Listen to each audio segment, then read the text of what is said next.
Июнь айынын соңунда депутаттар эс алууга кетишет. Ардактуу эс алуунун алдында өлкө башчысы Жогорку Кеңешке баш багып, өкмөттүн жаңы дайындалган мүчөлөрүн антын кабыл алды. Алардын ишине ийгилик каалап, анттын барк баасын жоопкерчилигин эскертти. Жаңы министрлерди, өкмөт мүчөлөрүн бүгүнкү өмүрүндөгү маанилүү окуя менен мен куттуктайм. Ошол мезгилде ант бул элдин, мыйзамдын, абирдин алдындагы абдан чоң жоопкерчилик. Аны эч качан, эч убакыт унутпагыла. Антыңарды ар дайым жүрөгүнүн түбүндө кармап, күнүгө эстеп, антыңарга бекем туруп иштеп бергиле. Президент парламентарийлердин алдында сүйлөп жатып, алардын өлкөдөгү коомдук, саясий жана акыркы эл аралык маанидеги иш-чараларда көрсөткөн колдоолоруна ыраазычылык билдирди. Алдыда буюрса шайлоочулар менен жолугушуу болот сиздерде. Андан кийин бир ай эс аласыздар. Шайлоочулар менен жолугушууңуздар иштиктүү болсун. Жакшы эс алып, кайра келиңиздер. Сиздерди дагы абдан чоң иштер күтүп турат. Өлкө башчысынын кайра келгиле деген сөзү ансыз да эс алуудан келбей калчудай абалда турган депутаттарды козголткондой болду. Эске салсак, депутаттар 13-июнь күнү экс-президенттин чимкирик деген сөзүнөн соң анын мамлекет жетектеп турган кездеги кетирген калпсыздыктарын көтөрүп чыгышкан. Мурдагы президент Алмазбек Атамбаевди кол тийбестиктен ажыратуу маселесин караган депутаттык комиссия түзүшкөн болчу. Каныбек Иманалиев башында турган депутаттык комиссия 2 отурум менен ишин жыйынтыктаган. Атамбаевга карата 9 пункттан турган айыптоону таап чыгышкан. Бирок иргелүү олтуруп, алтоосу калыптыр. Экөө ал премьер-министр кезинде болгон факт экен, бирөө ал президенттиктен кеткенден кийинки. 6 факт.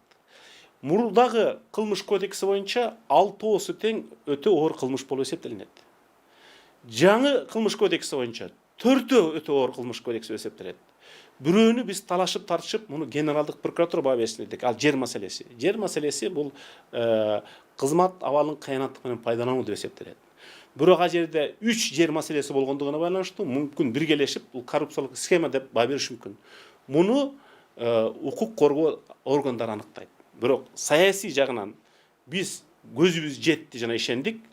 Чын эле экс-президент Атамбаев президент болуп турганда бийликти, эң бийик бийликти кыргыз элинин укуктарын жана конституциядагы адам укуктарын колдоого эмес, камсыз эмес, өзүнүн жеке баюусуна, саясий оппоненттеринен өч алууга пайдаланган.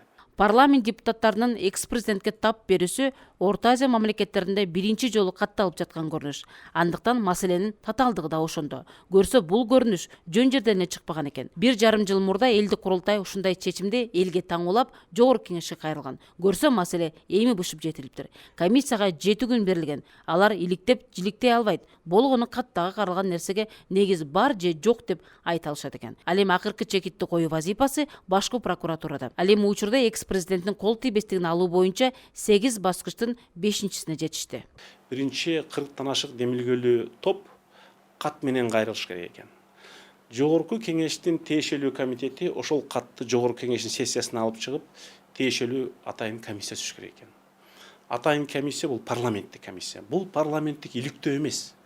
Бул парламенттик комиссия ошого гана негиз бар, негиз жок деп айта турган. 4-чү статья ошол комиссияга 7 күн берилген. 7 күндөн 2 күнү шемби жекшемби күндөр эселүү күндөр болду. Калган жумушчу күндөрдүн баары жума күнү, дүйшөмбү күнү, шейшемби күнү биз иштедик. Бүрсү күн акыркы күн болчу. Бирок бир күн комитетте калыш керек, биз жетишип калдык. 5-чи стадияда ошол конституциялык укук мыйзам комитети негизги корутундусун бериш керек. Биздин комиссиянын чечими туура же туура эмес деп. Бүгүн бир добуштан туура деп колдоп беришти. Эреже боюнча комиссиянын корутундусу Жогорку Кеңештин жалпы жыйында 60 добуш алса, прокуратурага жөнөтүлөт. Прокуратура өз пикирин менен кайра депутаттарга кайтарат. Андан кийин 80 депутат макулдугун берсе, кол тийбестик алынат.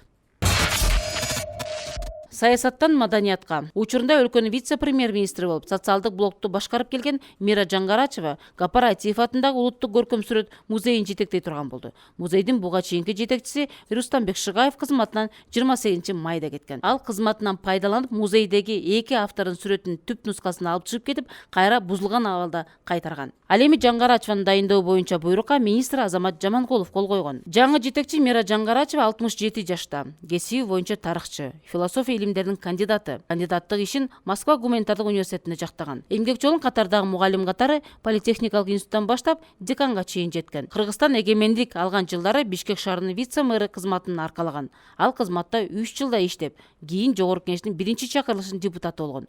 97-жылы депутаттык мандатты вице-премьерлик креслого алмаштырган. Андан соң чүйдүн губернатору, министр болгон. 2000-жылы ПРООН системасына кетип, социалдык маселелер боюнча программанын координатору болуп 5 жылда иштеген. 2017-жылы шайлоодо болсо Темир Сариевди колдогон.